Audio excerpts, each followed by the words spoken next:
Honzik from Czech. Everything is ready. 3, 2, 1, go!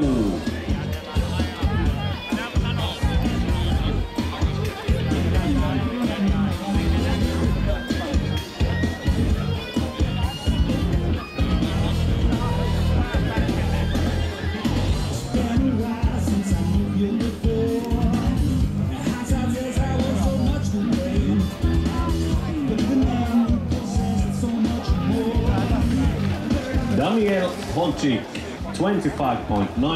25.19 aikaa. Tuossa alahypyn ottaa sen verran sivuun tai oikeastaan vähän vajavaisena alas, että vaihtaa ränniä ja laskulinjaa ja se varmaan näkyy myös sitten tekniikkapisteissä, mutta ei varmaan korottamana. Ei, kyllä sitä ikävä kyllä rokotetaan niin sanotusti alaspäin niitä pisteitä, kun odottelemme sitten lähtöportille Saksan Felix Pfeifferia.